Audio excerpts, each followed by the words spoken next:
पिछले 3 दिन से बोल रहे हैं, वही बात तो हम ऑडियो में भी बोल रहे हैं। तो दोनों में वायरल हो रहा है, इसमें इतना परेशान होने की कोई बात ही नहीं है। शब्दावली हमारी सेम है और यही बात है। कल हम हाजीपुर भी गए थे, वहाँ पर भी एक समारोह में भी यही बातें हम वहाँ पर भी रख के आए हैं। भाई जो सही है वो सही है, जो गलत है वो गलत है।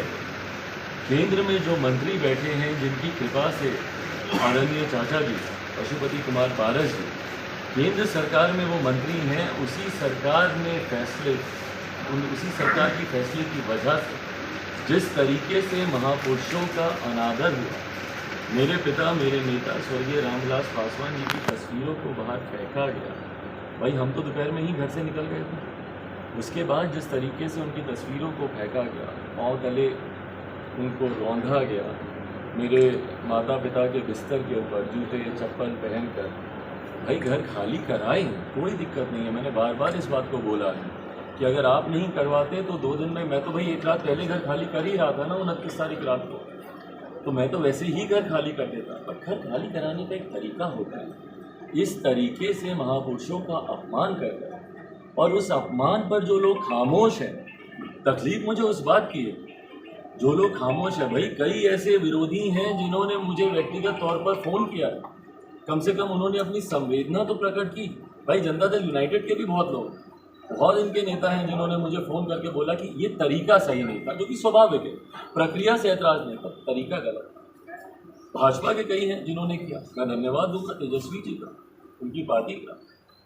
मैं कांग्रेस के तमाम लोगों का धन्यवाद दूंगा कि कम से कम उन्होंने जिस तरीके से भाई संविधान निर्माता उनकी प्रतिमाओं को खंडे किया गया, मेरे घर के कोने कोने में ऐसे महापुरुषों की तस्वीरें मूर्तियाँ लगी, जिस तरीके से उसको सड़क पर, उस पर जिस तरीके से केंद्र सरकार में मौजूद मंत्री जो स्वयं रामविलास पासवान जी के नाम पर मंत्री बने हुए हैं, भैया और क्या आधार था उनका मंत्री बनने का, बताएं मुझे। आपके भाई ने अपने आप को स्वतः उत्तराधिकारी वो घोषित करते हैं और उसके बाद आज जब उनके भगवान जिनको वो कहते थे, उनके मंदिर को जब ध्वस्त किया गया है, उस पर वो इस तरीके से खामोश है, सिर्फ एक मंत्री पद के लालच में ना, कि भाई हम ज़्यादा कुछ बोलेंगे कुछ करेंगे तो हमको मंत्री पद से हटा देगा।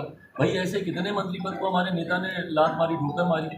मैंने स्वयं ने 2020 में अगर मैं नतमस्तक रहता इन लोगों के सामने तो आज मैं स्वयं मंत्री होता, पर मंत्री बनने का लालच ना मुझे है ना मेरे। आपके साथ चल भाई यकीनन रमन, जब सही वक्त आता तो मैं फैसला ले चुका होता।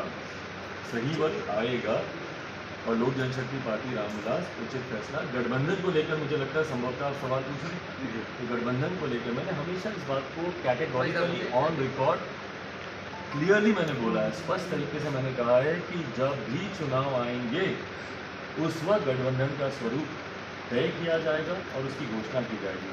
अगर मध्यवर्ती चुनाव की कल घोषणा होती है तो मैं आपको गठबंधन के स्वरूप की मैं घोषणा कर दूंगा। जब भी घोषणा होगी, जब भी अधिसूचना आएगी, इसकी जानकारी। बोचाहा में चुनाव हो रहे हैं, चिराग जी, बोचाहा में चुनाव हो रहे हैं, श्याम रजक से मुलाकात हुई है। सीएम है तारकिशोर जी, उन्होंने योगी मॉडल को बिहार में लागू करने का। भाई योगी मॉडल तो ठीक है, अभी कौन सा मॉडल चल रहा है पहले ये बताए ना। मतलब आप खुश तो नहीं है इस मॉडल से? कौन सा मॉडल चल रहा है अभी? योगी मॉडल अच्छी बात है भैया, आप लाएं योगी मॉडल, बढ़िया मॉडल है उनका, अपराध पे कम से कम नियंत्रण तो पाए हैं। पर अभी कौन सा मॉडल चल रहा है? आपराधिक मॉडल चल रहा है, भ्रष्टाचारी मॉडल चल रहा है, कौन सा मॉडल चल रहा है? पहले इस बात की जान। भैया विकल्प की तलाश आप तब करते हैं ना जब मौजूदा परिस्थिति से आप संतुष्ट नहीं होते।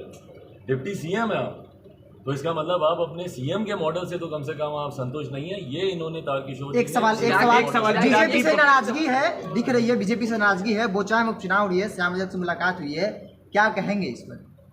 भाई आपने, मुझे लगता है श्याम रजक जी से भी आपने बातचीत की होगी, तमाम तार को एक साथ जोड़ देना। भाई मेरे पिताजी के पुराने साथियों में से रहे, शुभ चिंतकों में से रहे, क्या संभव नहीं है कि कोई व्यक्ति व्यक्तिगत तौर पर मुलाकातें करे?